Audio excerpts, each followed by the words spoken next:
Hi everyone, welcome to another quick take session. So this week I want to talk a little bit about logistic regression. So in particular, I'm going to explain two problems. The first one is why do we use the logistic loss, and second is why do we use the sigmoid function. Okay, and I hope that this will be beneficial at the end of the day, but again, let me emphasize that this is an optional video. So if you are not interested in the details of the derivation, you are free to skip this. Okay. All right. So let's start. Right. So we are going to talk about logistic regression. What I'm going to do first is to define a notation. Very coincidentally, I'm going to define this notation as h theta of x, and I'm going to express this as the probability of y equals to 1 given x. Okay? So this is the prediction that you have when you're using the sigmoid function later on. But again, let's assume nothing about sigmoid. Let's assume nothing about the logistic loss. Okay? We just purely think about it as the probability that if you see a data, that data is equals to 1. Okay? So I'm going to now apply the thing that we have learned in the previous quick take session, which is maximum likelihood estimate, right? In particular, we are going to look at the probability that you see a set of data given that you set a parameter to data, okay? So what we essentially want to do is to find data. We want to find data such that we can maximize this quantity here, right? This is maximum likelihood estimate. Okay, let us concentrate on just P of data given data, right? So what is this equals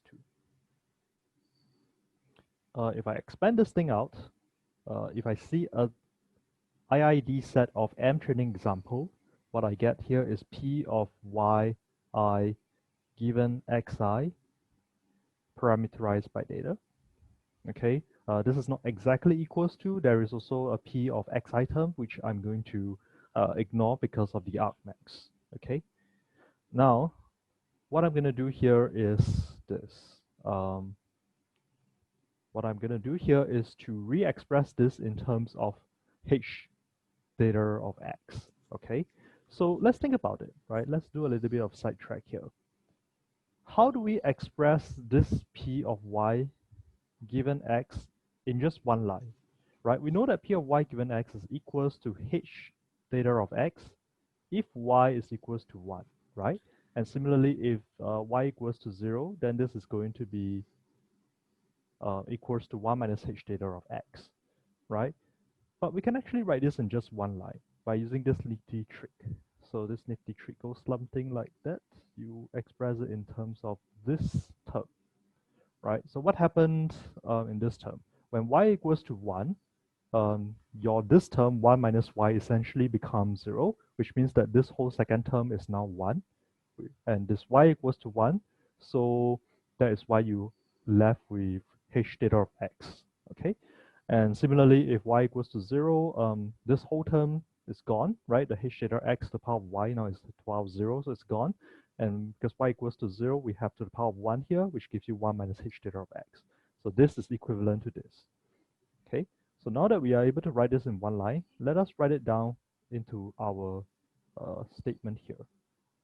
Right, so this is equals to h theta of x to the power of y, h theta of I, hxi to the power of yi, times 1 minus h theta of xi to the power of 1 minus yi. Okay?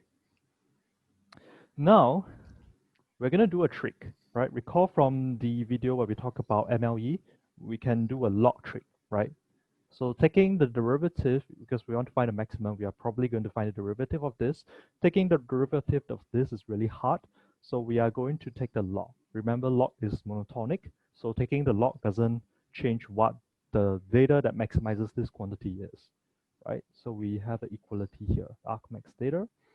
If we take the log, what we have become the sum of the log of this quantity here, right? So I'm going to write it down, h theta of xi, yi, 1 minus h theta of x I to to the power of 1 minus yi.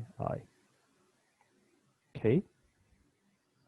And at this point, recall that log of a product is sum of a log, right? So what we can do is to just take log of h theta of xi to the power of yi, but log of a to the power b is just b log a, so your yi can be written down here, right? Okay. Right, Eugene. Then, now what we just have to do is for the second term is the same thing. We have plus 1 minus yi log h theta of, log 1 minus h theta of xi. Okay. And if you recall back, this is actually very familiar. This is essentially your logistic loss, right? In particular, in your logistic loss, we have a 1 minus m term, but 1 minus m is 1 over m is a constant, so it doesn't affect the argmax, okay? So what we have is this, and this is your logistic loss, okay? So that's great, right? So we have derived the logistic loss from just simply looking at it from a maximum likelihood estimate perspective.